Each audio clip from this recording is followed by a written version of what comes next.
오늘 우리에게 주시는 하나님의 말씀 갈라디아서 1장 6절에서 9절까지 말씀입니다. 갈라디아서 1장 6절에서 9절까지 말씀, 저와 여러분 한 절씩 교독하도록 하겠습니다. 여러분을 그리스도의 은혜 안으로 불러주신 분에게서 여러분이 그렇게도 빨리 떠나 다른 복음으로 넘어가는 데는 나는 놀라지 않을 수 없습니다. 실제로 다른 복음이 있는 것은 아닙니다. 다만 몇몇 사람이 여러분을 교란시켜서 그리스도의 복음을 왜곡시키려고 하는 것뿐입니다. 그러나 우리들이나 또는 하늘에서 온 천사일지라도 우리가 여러분에게 전한 것과 다른 복음을 여러분에게 전한다면 마땅히 저주를 받아야 합니다. 우리가 전에도 말하였지만 이제 다시 말합니다. 여러분이 이미 받은 것과 다른 복음을 여러분에게 전하는 사람이 있다면 그가 누구이든지 저주를 받아야 마땅합니다. 풍성한 공동체 생활을 위한 원리를 7주간 같이 우리가 생각해 보는 거예요. 어떻게 하면 더 풍성한 우리 공동체 생활을 이룰 수 있을까? 오늘은 두 번째 시간으로 바른 교리로 공동체 생활의 울타리를 치라라는 제목을 가지고 여러분과 함께 오늘 우리가 읽은 본문 말씀을 가지고 좀 묵상해 보기 원합니다. 신학 중에서 교리적인 부분을 다루는 이 분야를 조직신학이라고 해요. 제가 다녔던 신학교 조직신학 교수님 중에 닥터 홀로먼이라고 하는 교수님이 계셨습니다. 신학생들과 우리 교수들 사이에서 이분의 별명은 세인트, 성자로 이렇게 알려져 있어요. 늘 온화한 모습과 또 찾아가서 이렇게 대화를 나누면은 늘 위로를 해주세요. 그리고 사랑, 그리고 늘 또 품어주시는 그 모습 때문에 뭐 몇 번 이렇게 만나면 어떤 때는 감동도 받기도 하고요, 또 눈물도 나기도 하는 그런 분이셔요. 근데 이분이 어느 날 조직신학 클래스에서 이제 강의를 하시다가 그 다음에 굉장히 강한 표현을 사용하시는 것 때문에 제가 놀란 적이 있어요. 그분의 표현이 이랬었습니다. 여러분들 가운데서 오늘 공부하는 내용과 다른 내용을 또 믿거나 가르치는 사람을 보게 되거든. 그 다음에 이런 말씀을 하시는 거예요. 마귀로 여기시고 상종도 하지 마십시오. 근데 이게 이 교수님하고 너무 안 어울리는 얘기예요. 이 교수님은 늘 온화하시고 또 품어주는 것, 그 다음에 또 사랑, 이런 걸 많이 강조하셨던 분이신데 이분의 표현이 다소 과격하게 느껴졌기도 했고, 그 다음에 그분의 수업을 들은 학생들이 그분의 이 표현 때문에 어리둥절해가지고 조금 좀 충격을 좀 받았죠. 그래서 그날 이제 수업에 많은 학생들이 이제 반론을 막 제시하는 거예요. 이런 내용이에요. 그래도 뭐 교리가 그렇게 뭐라고 그 교리적인 부분 잘못 이해했다고 마귀 취급하는 건 너무 심한 거 아닙니까?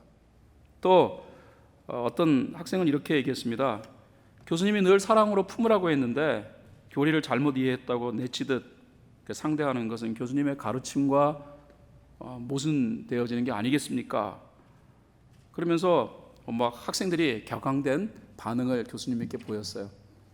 근데 이제 교수님이 이런 말씀을 하셨습니다. 여러분, 내가 하고자 하는 말의 핵심은 이것입니다. 그만큼 교리가 중요한 것입니다.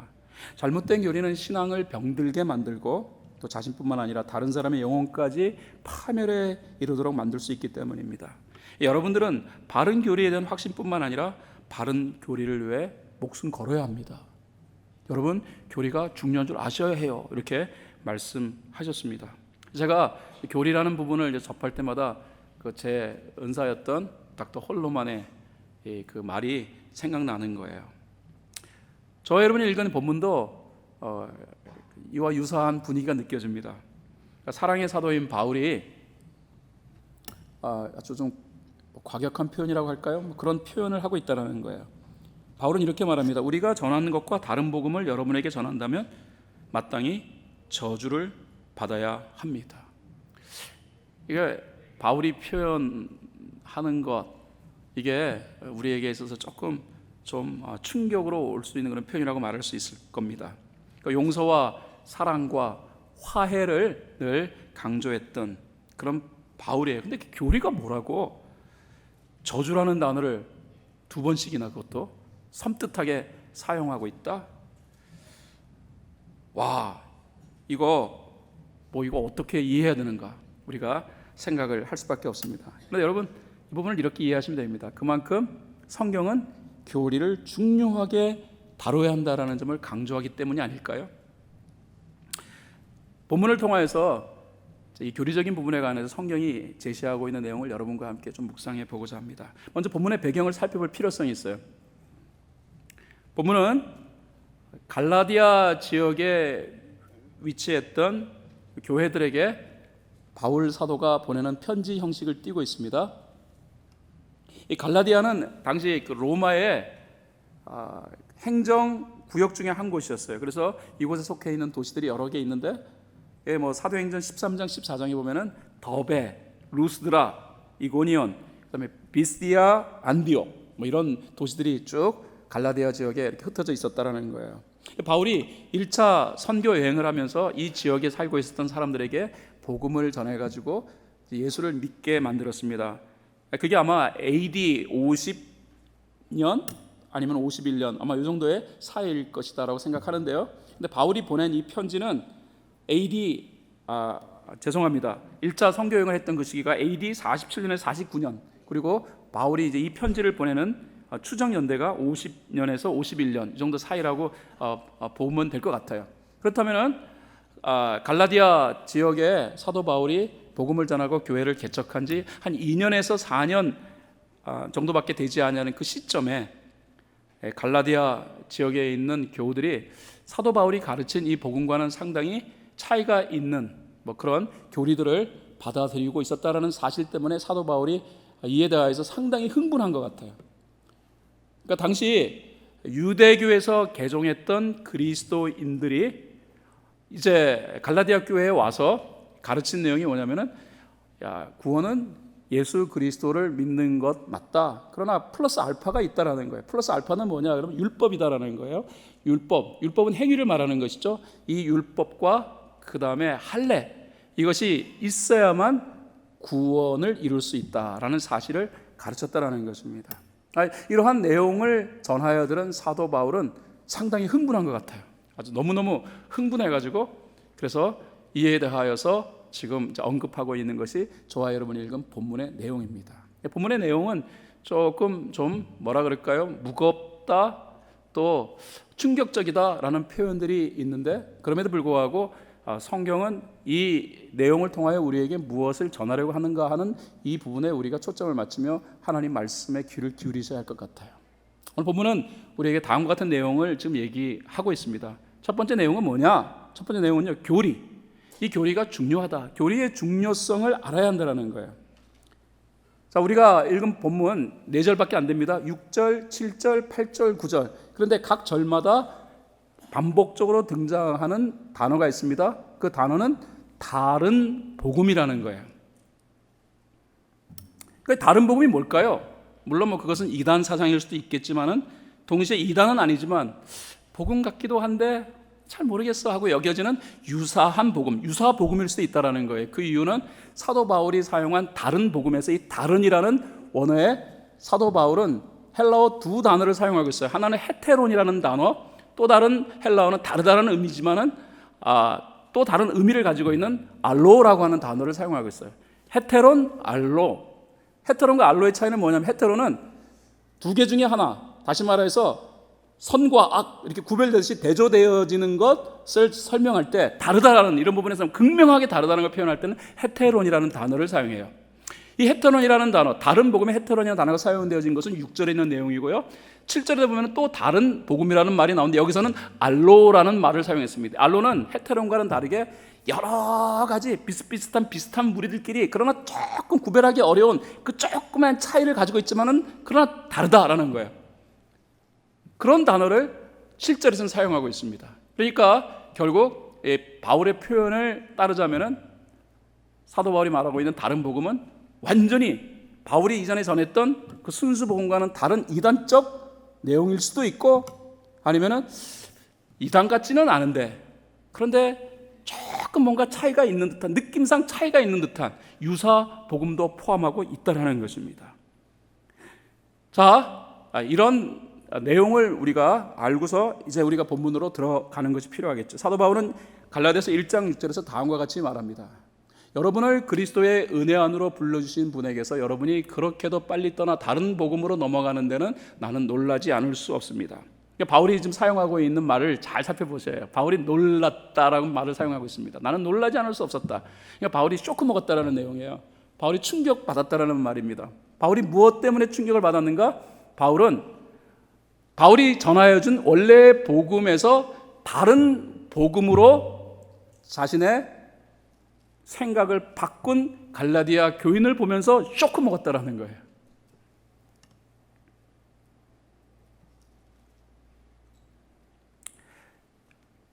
아마 이런 내용일 것 같습니다. 사도 바울이 가르쳤던 그 복음적 내용보다 이후에 유대교적 사고를 가지고 있는, 다시 말해서 행위 구원에 관한 생각을 가지고 있는 유대인들의 가르침을 갈라디아 사람들이 듣고 난 다음에 맞아, it makes sense, 이게 더 맞는 것 같아 라고 느껴졌겠죠. 그래서 그들이 마음을 바꿨다라는 거예요. 이 부분에 사도 바울은 쇼크 먹었다. 그런데 그것도 뭐 오랫동안 신앙생활을 한 것도 아니고 짧게는 2년, 길게는 4년밖에 안 된 갈라디아 교인들이 그렇게 빨리 복음에 대한 순수 복음에 대한 확신을 잃어버린 것에 대한 또 다른 충격을 표현하고 있는 것입니다. 자, 우리는 오늘 이 부분을 좀 심도 있게 다루어 보려고 합니다. 갈라디아 교회에 등장한 다른 복음은 제가 서두에 말씀드린 것처럼 유대교에서 개종한 그리스도인들 중에 자신들이 깨달았다며 엄청난 발견을 한 것처럼 이렇게 나누었던 신종 유사 복음을 말하는 거예요. 유대주의자들의 구원관은 굉장히 간단해요. 뭐냐면은 유대주의자의 구원관은 행위예요, 행위.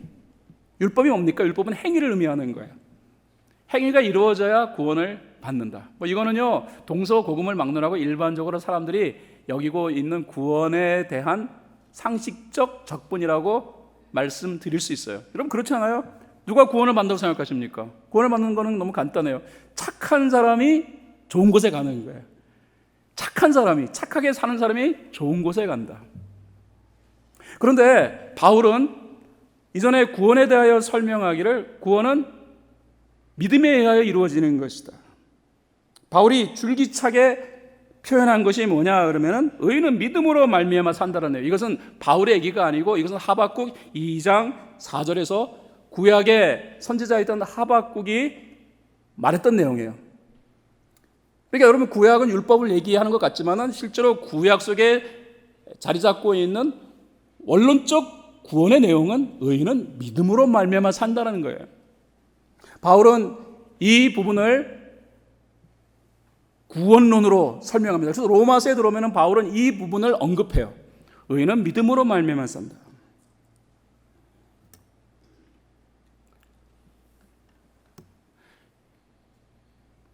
사실 우리가 이게 착해야지 좋은 곳에 간다고 생각하는 것은 그건 당연한 생각이에요. 인간이기 때문에 당연히 느끼는 생각이에요.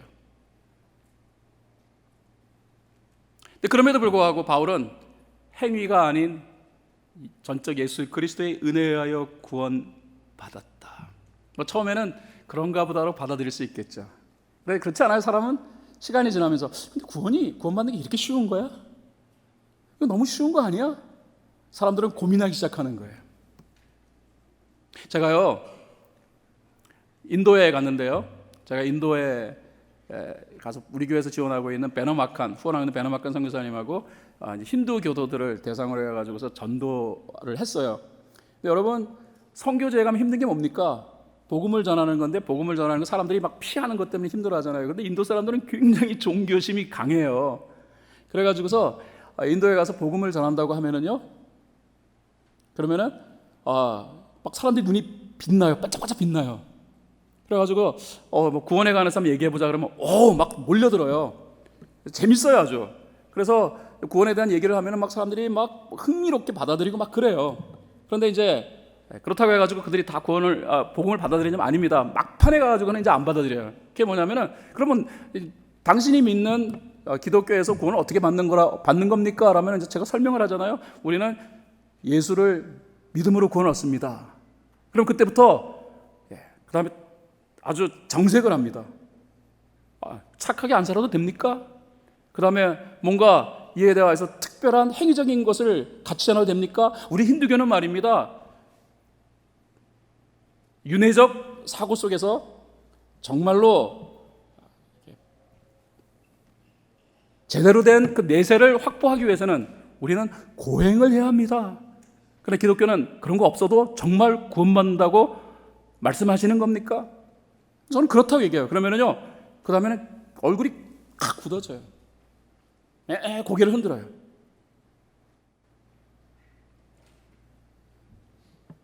아마도 갈라디아 교회 성도들은 사도 바울이 구원은 말입니다, 믿음으로 말미암아 이루어지는 것입니다라고 말했을 때 그 구원을 받아들였을 거예요. 근데 시간이 지나가면서 그런데 일반적인 생각을 다시 하게 되는 거죠. 그래, 진짜 구원이 이렇게 쉽게 얻을 수 있는 거야? 구원이 이렇게 쉬운 거야? 이상하지? 뭔가 찝찝해. 그럴 때 율법에 대해서 몰입했던 유대교 출신들이 예수를 이제 믿고 이제 회심한 유대교 출신 사람들이 이렇게 얘기를 하는 거야. 그래서 예수를 믿는 것 외에도 율법을 지키는 게 필요하지 않겠습니까? 행위가 필요하지 않겠습니까? 우리는요, 그 행위를 중요하게 여깁니다. 거기다가 내가 이 행위적인 것을 실행했다라는 표식 하나까지 있으면은 그러면은 뭐 구원은 아주 절대적인 게 아니겠습니까? 그래서 그들은 그 표식을 할례로 얘기하는 거예요. 몸에다가 내가 행위를 이루었다라는, 참 잘했어요라는 표식 하나를 딱 받아놓으면은 그러면은 이 구원은 정말 절대적인 게 아니겠습니까? 그래서 갈라디아 교회에 유대교적 사고를 가진 사람들이 들어와서 예수를 믿지만은 플러스 알파가 필요하다. 그것이 바로 율법적 행위 플러스 할례다. 여러분, 이 시대 사람들은 말입니다, 뭔가 자기가 확신하지 못하면은 확신하고 싶어. 그래서 표식도 필요로 해요. 그래서 자기가 구원받았다는 사실을 다시 한번 확인하기 위해서 여러 가지 성상도 세우기도 하고 십자가를 그냥 강조하기도 하고 차에다 십자가 걸어놓기도 하고 어떤 경우에는 성물을 긋기도 하고 이러면서 자기 나름대로 구원을 얻은 것에 대한 컨펌을 받으려고 노력을 하는 거예요. 이러한 갈라디아 교회의 모습을 전해 들은 사도 바울은 충격받은 거예요. 그래서 갈라디아서 1장 7절에 보면 사도 바울은 아주 충격적 표현을 말하고 있어요. 바울은 이렇게 말합니다. 실제로 다른 복음이 있는 것은 아닙니다. 다만 몇몇 사람이 여러분을 교란시켜서 그리스도의 복음을 왜곡시키려고 하는 것뿐입니다. 근데 바울은 다른 복음이 있는 게 아니다라고 얘기해요.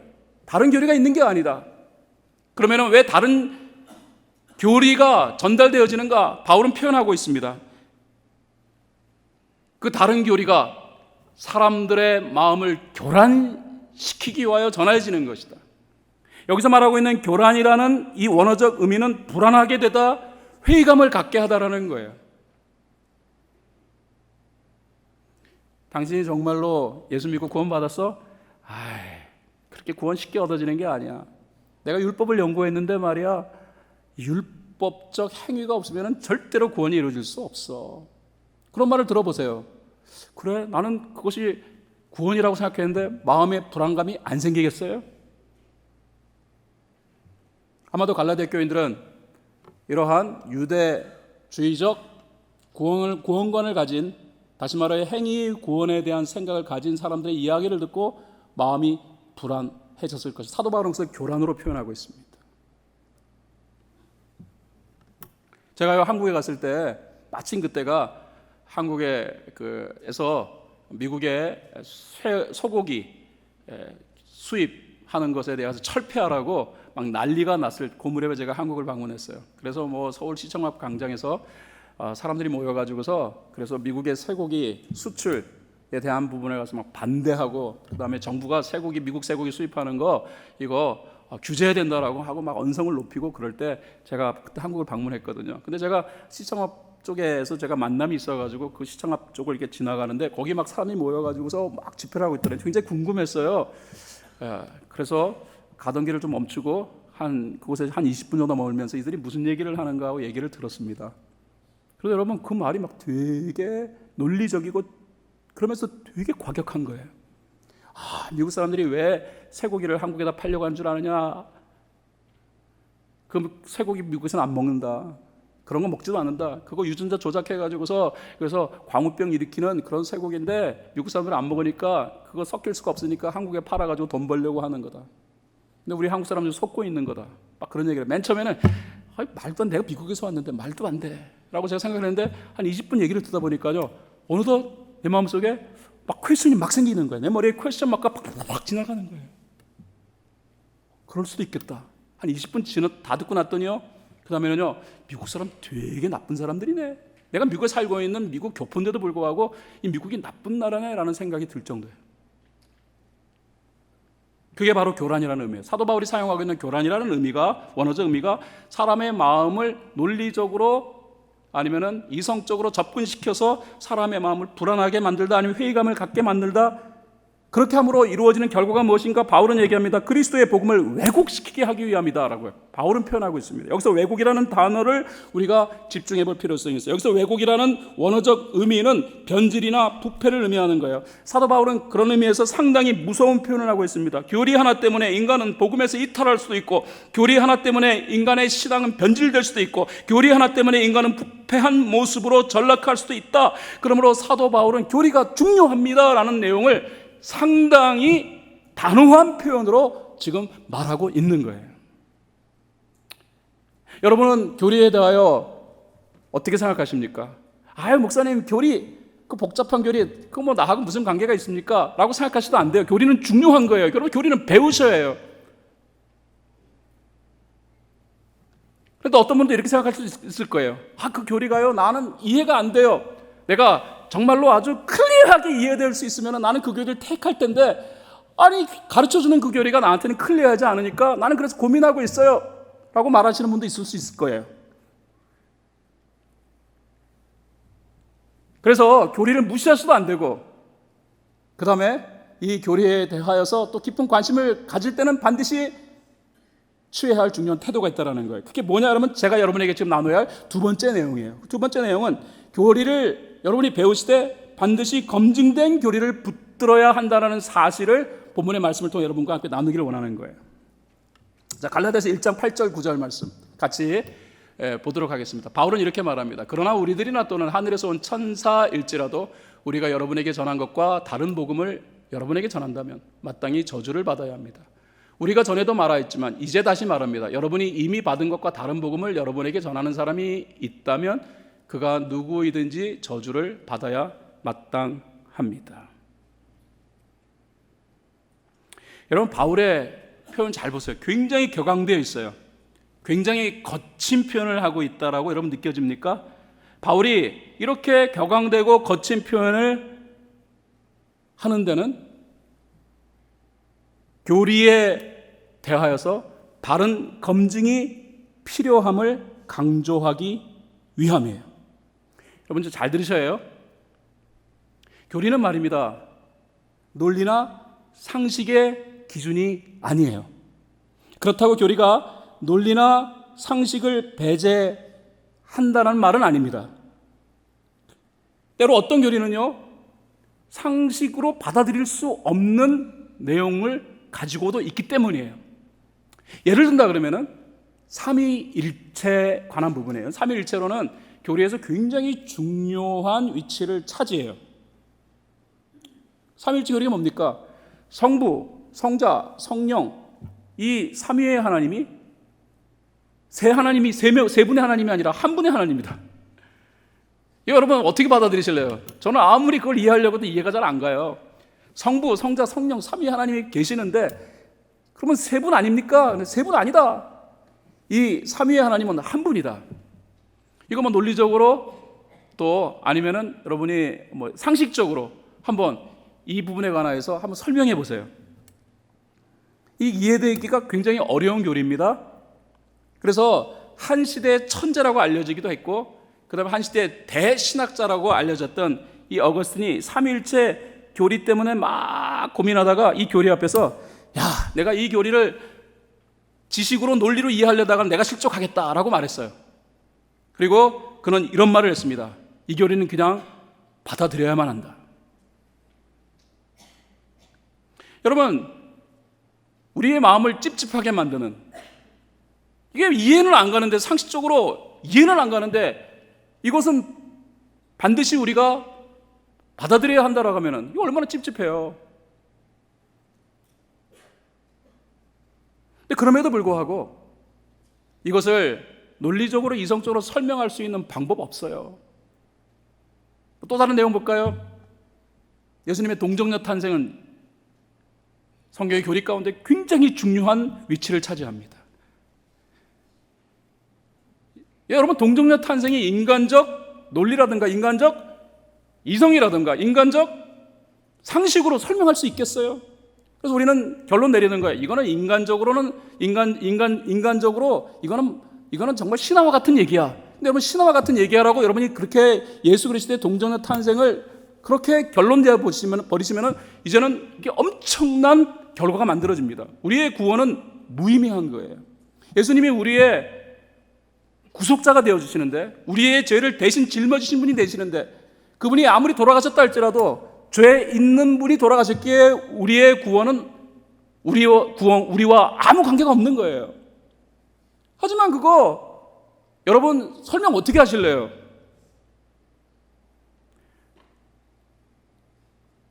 예수님의 인성, 예수님의 신성, 100% 하나님이신 분이 예수님이면서 동시에 100% 인간이다. 아니, 하나님은 영이라 그러는데 인간의 몸을 입고 있다. 어떻게 설명하시겠습니까? 하지만 이 부분이 우리에게 인정되지 아니하면은 우리의 신앙은 사실 의미가 없게 되어집니다. 삼위일체 교리 같은 것은요, 이것은 굉장히 중요한 것이죠. 그럼에도 불구하고 삼위일체 교리라든가 예수님의 동정녀 탄생에 대한 내용이라든가 예수님의 인성, 신성, 다시 말하여 보이는 하나님을 이 땅에 오신 예수 그리스도를 인간적인 언어의 내용으로 또는 인간적이 가지고 있는 지식과 인간적이 가지고 있는 논리와 인간적으로 이성적인 면으로 완벽하게 표현할 수 있는 방법은 없단 말이에요. 그럼에도 불구하고 우리가 그걸 믿어야 되는 거예요. 근데 믿으면서도 우리는 찝찝해요. 그래서 우리는 고민하는 거예요. 아마도 갈라디아 교회 성도들이 이 구원에 관한 부분에 있어서 이런 찝찝함이 있었던 것 같아요.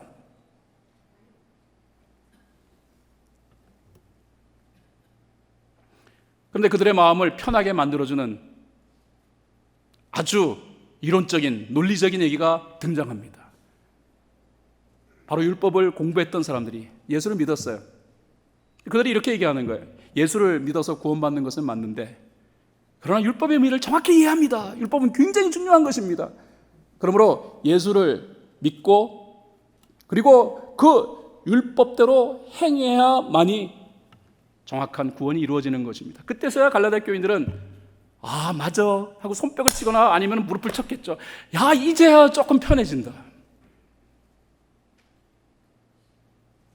거기다가 내가 정말로 그렇게 율법적으로 행하겠다라는 의지를 인정해주는 표시까지 하나 받으면요, 그거야말로 금상첨화 아니겠느냐. 그래서 할례를 받아라 이거예요. 이런 소식을 들었던 사도 바울은 갈라디아서 1장 8절에 들어와서 이렇게 표현합니다. 우리들이나 또는 하늘에서 온 천사들일지라도 우리가 여러분에게 전한 것과 다른 복음을 여러분에게 전한다면 마땅히 저주를 받아야 합니다. 여러분, 바울은 복음의 기준을 자신이 전하는 것으로 분명하게 선명하게 제안하고 있어요. 이거는 바울이 잘난 척하기 위하여서 아니면 자신만이 오직 진리라는 사실을 강조하기 위함이 아니라는 거예요. 자신이 전하는 것은 순수 복음을 말하는 것인데 그 순수 복음은 뭡니까? 의인은 오직 믿음으로 말미암아 살리라는 것이고 구원은 그리스도의 은혜에 입각한 믿음을 말하는 거예요. 바울이 말하고자 하는 핵심적 내용은 뭐냐면 이게 정통 교리라는 거예요.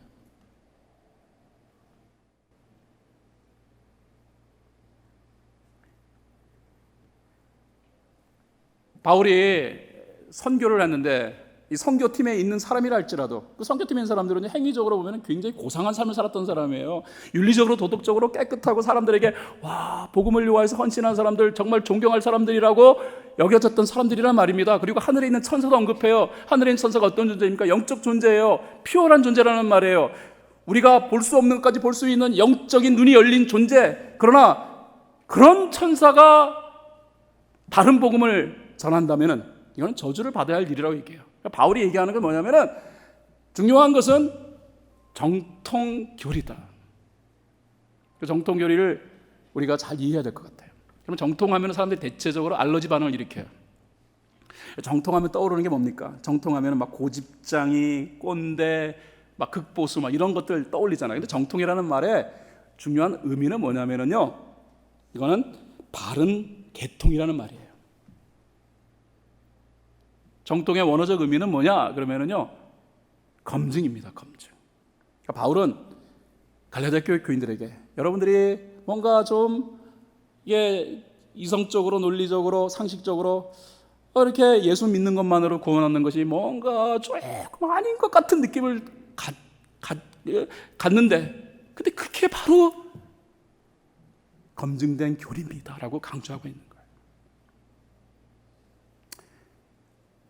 여러분, 분명히 진리라고 하는데, 그런데 소수가 그걸 진리라고 막 주장하는데 기존 교회에서 그걸 경계하고 그 다음에 교회가 그것에 관해서 별로 시큰둥한 반응을 보인다면 교회가 이거 시기해서 질투해서 교회가 바르지 않아서 그러한 것이다라고 생각하지 마십시오. 물론 교회가 잘못되어서 오류를 저지르는 일도 있어요. 교회들이 다 오류가 하나도 없다라는 무한 집단이라고 저는 말하고 싶지 않아요. 그럼에도 바울이 하는 말 잘 들어보세요. 우리들이나 또는 하늘의 천사라 할지라도, 우리들이나 하늘에 있는 천사라 할지라도 바울을 포함한 선교팀, 도덕 윤리를 포함한 행위적인 면에서 타의 추종을 불허하는 사람들이었지만, 또 천사들은 오류가 없을 것처럼 느껴지는 그러한 존재이지만, 그럼에도 전하여진 정통 교리를 따르지 아니한다면 그것은 매우 심각한 것이다 라는 말을 바울은 하고 있는 거예요. 여러분, 교리요 검증되어져야 돼요. 복음이 전해진다면 2000년 동안 하나님의 말씀 앞에서 말씀을 놓고 몸부림을 쳤던 수많은 사람들이 있습니다.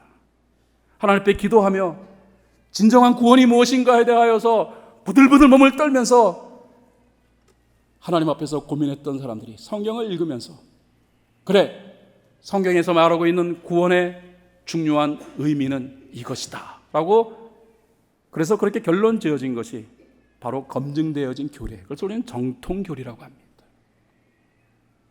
갈라디아서 1장 9절 보면 바울은 또 다른 말을 얘기하고 있어요. 뭐 비슷한 말이지만은 바울은 반복적으로 말하기를 이렇게 말합니다. 우리가 전에도 말하였지만 이제 다시 말합니다. 여러분이 이미 받은 것과 다른 복음을 여러분에게 전하는 사람이 있다면 그가 누구이든지 저주를 받아야 마땅합니다. 이것에 대해서 개정개혁은 이렇게 번역했어요. 우리가 전에 말하였거니와 내가 지금 다시 말하노니 만일 누구든지 너희가 받은 것 외에 다른 복음을 전하면 저주를 받을지어다. 바울은 두 개의 복음에 관한 부분들을 대조시키며 얘기하고 있죠. 바울은 뭘 얘기합니까? 이미 받은 복음, 이미 받은 것, 그리고 다른 복음, 이렇게 표현하고 있어요. 이미 받은 게 뭡니까? 바울이 전하여준 정통 복음을 말하는 거예요. 그 기존 복음, 그것 외에 다른 내용이 전하여진다면 이것은 저주를 받을 일이다. 여러분이 다른 복음은 갈라디아 교회의 율법주의적 교리를 말하는 거예요. 논리적으로 얘기하면 상당히 맞는 것 같아요. 그러나 이미 말씀드렸지 않습니까? 여러분, 성경의 교리 가운데서 논리적으로 상식적으로 설명될 수 없는 교리, 그런 교리는 뭐 어떻게 내가 받아들일 수 있어? 근데 안 받아들이면은 우리의 신앙 체계가 왕창 흔들릴 수밖에 없는, 그게 교리예요. 교리를 이론적으로 상식적으로 이해되어야 바른 교리라는 의미가 아니고요. 다시 말씀드립니다. 바른 교리는 검증된 교리를 말하는 거예요. 사랑하는 여러분, 저는요, 우리 교회 속해 있는 성도 여러분 모두가 교리의 중요성을 인식하기를 바랍니다. 저는 여러분 모두를 사랑해요. 여러분을 위하여 사역하는 가장 중요한 이유는 우리의 삶이 영생과 연결되어 있기 때문에, 신앙의 삶은 영생과 연결되어진 삶이에요. 그러기에 그냥 대충 말할 수 있는 게 아닙니다. 따지고 고민하고. 그래서 수많은 우리의 믿음의 선배들이 하나님 말씀을 따지고 고민하고, 그래서 결론 내려진 것이 정통 교리란 말이에요. 그 교리는 교회에 의하여 선포되어집니다. 여러분들이 속해 있는 교회는 정통 교리를 나누는 공동체예요. 정통 교리라고 해서 다 이해되지는 건 아니에요. 그럼 바울이라는 표현을 잘 보셔요. 이해되지 않는다 할지라도 그것이 선명한 진리라는 사실을 바울은 갈라디아 교인들에게 분명히 선포하고 있다는 것입니다. 말씀을 배우시려면 교회 안에서 배우셔야 해요. 아무리 말씀을 깨고 쪼갠다 할지라도, 그래서 내 마음에 시원하게 느껴지는 것이라 할지라도, 그것이 정통교리와 뭔가가 다른 모습이 있다 그러면 이에 대하여서 고민을 해 보셔야 하는 거예요. 중요한 말씀을 드립니다. 글로벌 선교에 속해 있는 여러분 모두 그러므로 교리를 중요하게 여기셔야 합니다. 그리고 그 교리에 대하여서 바르게 배우기 위하여서 최선을 다하셔야 합니다. 근데 그 배워야 할 바른 교리는 내가 이해되어진 것이 아니라 검증되어진 교리를 말하는 거예요. 결론 짓습니다. 교리는 중요합니다. 왜냐하면 교리는 신앙의 울타리와도 같은 것이기 때문이에요. 그렇게 바른 교리를 따르는 것이 필요합니다. 그런데 그 교리는 반드시 검증되어야 합니다. 소수의 사람들이 맞다라고 얘기한다고 되어지는 것이 아니라 오랜 시간을 거쳐서 수많은 믿음의 선배들이 이 부분을 놓고 머리를 싸매며 하나님 앞에 기도하며 고민하고 또 고민하며, 그래서 내려진 검증되어진 교리를 따라야 합니다. 바른 교리가 우리의 신앙의 삶을 풍성하게 만들기 때문입니다.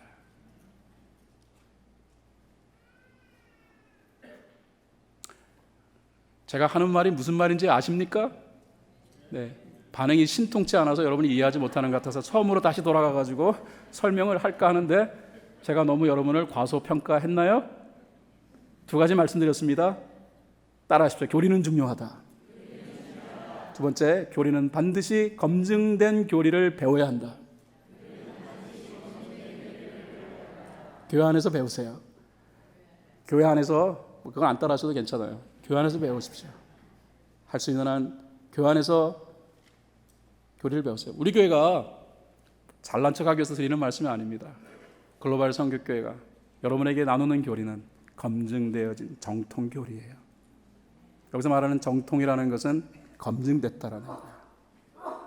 수많은 믿음의 선배들이 이 교리 때문에 생명을 잃기도 하고 이 교리 앞에서 많은 도전을 받기도 하고, 그럼에도 불구하고 이 교리에 하나님의 놀라운 뜻들을 다시금 확인하며, 그래서 이것이 바른 교리라는 생각을 갖고 그것을 우리에게 계승시킨 것이 바로 우리 교회가 지금 추구하고 있는 교리란 말이에요.